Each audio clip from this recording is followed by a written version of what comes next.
Hello friends, हम history का second chapter समझ रहे हैं जिसका नाम है हिस्टोरियोग्राफी इंडियन ट्रेडिशन। मैं आपको इसके क्वेश्चन आंसर समझाने वाली हूँ और मैं स्टार्ट कर रही हूँ क्वेश्चन नंबर 2 से, जो कि explain the following with its reason. First question, एक और बात बताना चाहती हूँ मैं आपको कि ये सारे आंसर्स आपको टेक्स्ट बुक में मिल जाएंगे, आपको थोड़ा ढूंढना पड़ेगा। मैंने टेक्स्ट बुक से ही इसमें लिखा है, मेरे पास टेक्स्ट बुक अवेलेबल नहीं है इसलिए मैंने इसको लिखकर आपको समझा रही हूँ और मैंने पेज नंबर लिखा है। तो आपको अगर नहीं लिखना है तो आप टेक्स्ट बुक की मदद से पढ़ सकते हो। तो चलो स्टार्ट करते हैं। तो फर्स्ट है, writing of the regional history received a momentum. Regional मतलब हमारे इंडिया के बारे में लिखना, कुछ चीज़ें लिखना, वो मोमेंटम मतलब बहुत स्पीड अप होने लगा। और ऐसा क्यों है? तो चलो देखते हैं आंसर में। So the writing of Indian historians who were trained in the British educational system shows an inclination to restore the pride in the ancient glory of India and the self-esteem of the Indian reader. मतलब हमारे जो Indian historians हैं, जो India के histories लिखते हैं, वो लोग सब ब्रिटिश एजुकेशन सिस्टम में ट्रेन होकर आए हैं और वो लोग ने धीरे धीरे बढ़ावा दिखाया है, मतलब ग्रोथ दिखाया है। और वो हमें प्राइड फील होता है हमें इन द एंशंट ग्लोरी, हमारे जो ग्लोरी है, हमारी जो महान महान बातें हैं, हमारे एशियन के, हमारे पुरानी जो बातें हैं of India. And the self esteem मतलब अपनी जो कैपेसिटी बताते हैं, सेल्फ मतलब पावर कि कितना है capacity. Self esteem of the Indian reader बताते हैं कि आपके पास कैपेबिलिटी है या सेल्फ एस्टीम्ड। तो वो कौन है? जैसे कि विनायक दामोदर सावरकर, राजेंद्र लाल मिश्रा, काशी प्रसाद जायसवाल एक्सेट्रा। बहुत सारे नाम है टेक्स्ट बुक में, पेज नंबर 10 से लेके 11 तक है। आप मैंने कोई भी 3 नाम चूज किया, आपको अगर उसमें से कोई इजी लगता है तो वो आप चूज करें। Are the name of some renowned scholars among the nationalist historians, मतलब ये सब एकदम फेमस स्कॉलर्स है और नेशनलिस्ट हिस्टोरियंस हम इसको बोल सकते हैं। अभी एक एग्जांपल दिया है कि like Rajwade is well known for his writing. Rajwade एक पर्सन है जो कि वेरी वेल नोन है उसके लिखने के लिए। And in Marathi on varied subject, different subjects के बारे में लिखा है उन्होंने, जैसे कि हिस्ट्री के बारे में लिखा है, लिंग्विस्टिक मतलब अलग अलग लैंग्वेजेस के बारे में लिखा है, इटमोलॉजी का मतलब होता है जैसे कोई वर्ड होता है, जैसे कि सब्जेक्ट एक वर्ड है या नोन एक वर्ड है, ये वर्ड कहाँ से आया है, इसका ओरिजिन क्या है, ये कहाँ से डेवलप हुआ है, and over a period of time इसके स्पेलिंग्स क्यों चेंज हुए, इसको ऐसे प्रोनाउंस क्यों किया जाता है, इसके बारे में स्टडी करने को एटमोलॉजी बोलते हैं। ग्रामर तो आपको पता ही है क्या है।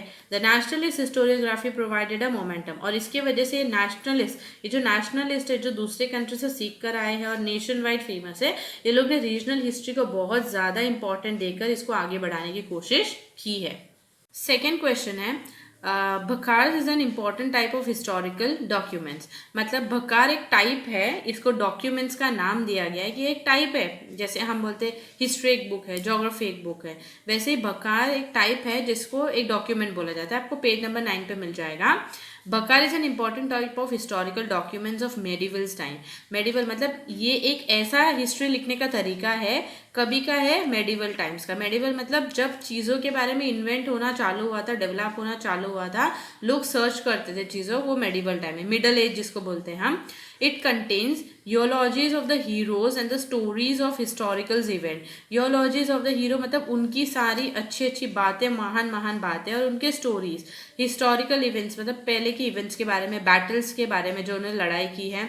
Life of the great man, और जैसे कि शिवाजी महाराज हो, उनके लाइफ्स के बारे में लिख दिया है, तो इसको हम भकार बोलेंगे। Bakhars can be divided into various types such as biographies of king. Bakhars में अलग अलग टाइप है, लिखने के तरीके होते हैं। जैसे कि हम कोई ऐसे बोलते हैं, ऐसे जैसे कि ऑटोबायोग्राफी होता है, आत्मकथा होती है। फिर हम किसी के बारे में लिखते हैं, या नॉर्मल सिंपल टॉपिक होता है, ऐसा सब अलग अलग होता है। तो उसी तरह से भकार भी अलग अलग टाइप से डिवाइडेड है, सच है बायोग्राफीज ऑफ किंग, किंग्स की पूरी लाइफ के बारे में। डायनेस्टिक हिस्ट्री मतलब जो रूलर्स थे उनकी हायरार्की क्या है। जैसे कि मैं जब किंग अशोका के बारे में सोचूंगी तो उनके डैडी बिम्बिसारा के बारे में सोचूंगी, फिर उनके डैडी चंद्रगुप्ता मौर्य के बारे में सोचूंगी। तो ये डायनेस्टिक्स रूलर्स है जिसके बारे में हम स्टडी करेंगे। ऐसा descriptions of the events, events के बारे में डिटेल में जानकारी जानना। Histories of the sect, sect मतलब आपको पता है हमारी जो सोसाइटी अलग अलग सेक्शन में बटी हुई है उसके बारे में जानकारी देना। ऑटोबायोग्राफीज मैंने बोला किसी के लाइफ के बारे में, आत्मकथा हम जिसको हिंदी में बोलते हैं, वो किसी के किंग के बारे में बता देना। रिगार्डिंग ग्रीवियंसेस मतलब पहले जो ग्रीवियंसेस केसेस हुए उसके बारे में। Based on mythologies, mythology stories like Ramayana Mahabharata ये सब माइथोलॉजिकल स्टोरीज है, उसके बारे में भी लिखने को हम लोग बोलेंगे bakhars. And the state administration by the king, और किंग अपना एडमिनिस्ट्रेशन मतलब अपने सारे किंगडम्स को किस तरह से संभालता था, किस तरह से ऑर्गेनाइज करके रखा था, उसके बारे में जानना। तो ये सब अलग अलग चीज़ें हैं जिसके बारे में लिखा, और ये जिस टाइप्स में आता है हम इसको जॉइंटली एक ग्रुप का नाम देंगे और उसका नाम है Bhakhar. Question number 3, question number 3 में बोला है 25 to 30 वर्ड्स। चलो समझते हैं ये। फर्स्ट है which things are included in the descriptions by emperor Babur in his autobiography, मतलब कौन सी चीज़ें एम्परर बाबर ने अपने ऑटोबायोग्राफी में लिखा। आपको पेज नंबर 8 पे इसका आंसर मिल जाएगा। Babur the founder of the Mughal empire wrote an autobiography entitled Tuzuk-i Baburi. तो बाबर एक किंग था जिसने मुगल एम्पायर स्टार्ट किया। आपको पता ही होगा मुगल्स कौन है, मराठास के साथ बहुत लड़ाई हुई या अदर किंग्स के साथ भी, पर मराठास ने बहुत स्ट्रगल किया यहाँ से मुगल्स को भगाने में और यहाँ से हटाने में। सो मुगल्स का जो इन्वेंशन से स्टार्ट किया वो कौन था, बाबर, और उन्होंने एक ऑटोबायोग्राफीज लिखी थी जिसका नाम है Tuzuk-i Baburi. It consist of descriptions of the battles fought by him, ये इसमें सारे डिटेल्स में लिखा गया था। उन्होंने जो लड़ाई की, बाबर ने जो लड़ाई की उसके बारे में लिखा था। Babur also recorded his minute observations of various region, उन्होंने अपने जो डीपली जिस चीज़ों के बारे में, माइन्यूट मतलब छोटी छोटी चीज़ों के बारे में जो ऑब्जर्वेशन किया था, रीजन्स जहाँ पे वो जा चुके थे या सिटीज़ के बारे में, वो सब उन्होंने उसमें लिखा था। लोकल इकोनॉमी मतलब वहाँ का इकोनॉमी, मनी सिस्टम कैसा है, उनका कस्टम्स कैसा है, कस्टम्स मतलब जैसे कि टैक्स किस तरह से कलेक्ट किया जाता है, या जो भी हम लोग टैक्स ही बोलते हैं ना उसको, कैसे कलेक्ट किया जाता है उसके बारे में। एंड फ्लोरा मतलब वहाँ के फ्लावर्स के बारे में, वेजिटेशंस के बारे में उन्होंने डिटेल में उसमें लिखा हुआ था। क्वेश्चन नंबर 3 का सेकेंड क्वेश्चन है what is the contribution of स्वतंत्र Veer Savarkar to nationalist historiography, मतलब स्वतंत्र वीर सावरकर ने क्या कॉन्ट्रीब्यूशन दिया था अपने नेशंस के लिए। नेशन के बारे में पूरा, जैसे कि इंडिया के बारे में कुछ लिख लेना, ऐसा क्या कॉन्ट्रीब्यूशन दिया था, ये आपको पेज नंबर 11 में मिल जाएगा। So the nationalist historiography helped in the triggering of the independence movement of the Indian people against the British, मतलब उन्होंने क्या किया था, ट्रिगरिंग मतलब बोलते ना कंटिन्यूसली किसी चीज़ के बारे में लिखना एंड समझाना, इंडिपेंडेंस मूवमेंट के बारे में आगे बढ़ाना, उसको समझाना लोगों को, of the Indian people against the British, British के बारे में लिखना। In this aspect the book, उन्होंने एक बुक भी लिखा था इसके रिलेटेड जिसको बोलते हैं the Indian war of independence 1857। आपको याद होगा कि हमारा जो लड़ाई है अगेंस्ट ब्रिटिश चालू हुआ था 1857 में, और वो स्वतंत्रवीर सावरकर ने लिखा था। इन्होंने ये कॉन्ट्रीब्यूशन हमारे इंडिया को प्रोवाइड किया है। Question number 4, write detailed answer to the following question, और फर्स्ट क्वेश्चन है व्हाट इज मार्केट हिस्ट्री, आपको पेज नंबर 12 पे मिल जाएगा।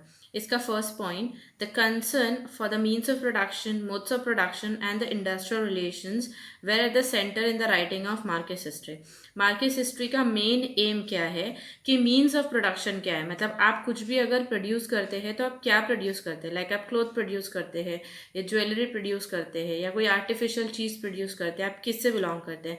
And what is modes of production, modes मतलब आप क्या मशीन यूज़ करते हो या हैंडलूम्स यूज़ करते हो, मतलब ह्यूमन को यूज़ करते हो इसको।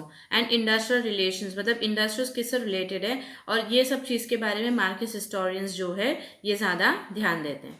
सेकेंड पॉइंट में बोला है according to analyse the impact of every social events of significance has remain the basic theme of market historiography, मतलब अगर हम देखे जाए इसका एनालाइज मतलब कितना ईयर से अगर मार्केट हिस्ट्री का देखा जाए तो ऐसे पता चलता है कि ये लोग सोशल इवेंट मतलब सोसाइटी में जो चीज़ें हो रही है उसका सिग्निफिकेंस, उसका इफेक्ट जो है पॉजिटिव होने दो या नेगेटिव होने दो, वो हैज़ रिमेन द बेसिक, ये उनका बेसिक थीम है, इनका मेन एम है मार्केट हिस्टोरियोग्राफी में।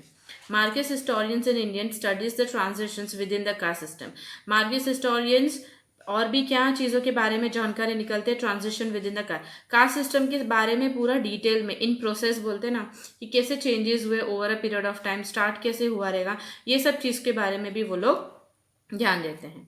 Next, among the notable Indian historians who adopted Marxist ideological framework, मतलब बहुत सारे हैं जो कि ये मार्क्सिस्ट हिस्ट्री को अडॉप्ट करके उसके रास्ते पर चलते हैं और उसके हिसाब से अपना आइडियोलॉजी मतलब अपना सोच रखते हैं. आइडियोलॉजिकल फ्रेमवर्क मतलब एक ऑर्गेनाइजेशन बनाना और उसमें ऑर्गेनाइजेशन में ये सब चीज़ों के बारे में जो अभी फर्स्ट 3 पॉइंट में बोला गया है उसके बारे में ध्यान देना, उसके बारे में बातें करना, उसके बारे में इम्प्रूवमेंट करने की कोशिश करना. तो वैसे स्कॉलर हमारे इंडिया में भी अवेलेबल है. सो उनके नाम दिए हैं जैसे कि दामोदर धर्मानंद कोसंबी, कॉमरेड श्रीपद अमृत दंगे, राम शरण Sharma, comrade Sharad Patil have contributed notably. तो ये सारे लोग हैं जिन्होंने बहुत ज़्यादा कंट्रीब्यूशन दिया है. इसके बाद 4th पॉइंट है इसका, कॉमरेड दंगे was one of the founder member of the Indian communist party. मैंने आपको बोला ना ऑर्गेनाइजेशन बनाते, तो लोग ने एक ऑर्गेनाइजेशन बनाया और उसका जो मेन मेंबर है, फाउंडर है, जो स्टार्ट किया है, उनका नाम क्या है, कॉमरेड दंगे. प्रिमिटिव कम्युनिज्म टू स्लेवरी मतलब पूरी तरह से ख़त्म करने की कोशिश करना स्लेवरी. अगर काम भी करते हो आप छोटा मोटा तो ये नहीं कि आपके बर्डन नहीं होना चाहिए. The book written by him, ये बुक का नाम है जो किसने लिखा है, मार्क्सिस्ट हिस्टोरियोग्राफी, कॉमरेड दंगे ने ये बुक लिखा हुआ है. तो इसका सेकेंड क्वेश्चन पे चलते हैं. सेकेंड क्वेश्चन है, what is the contribution of Itihasacharya V K Rajwade to historiography.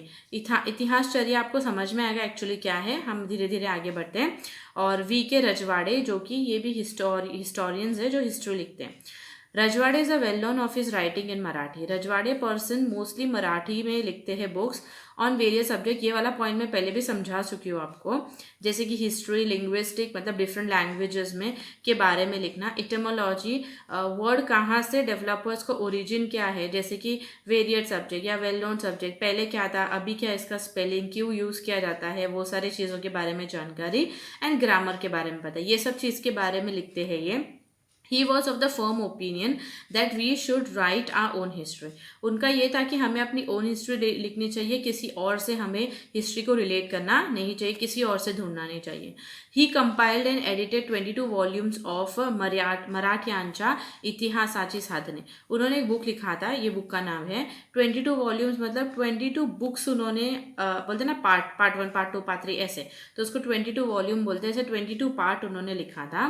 He wrote very scholarly preface to each of the 22 volume.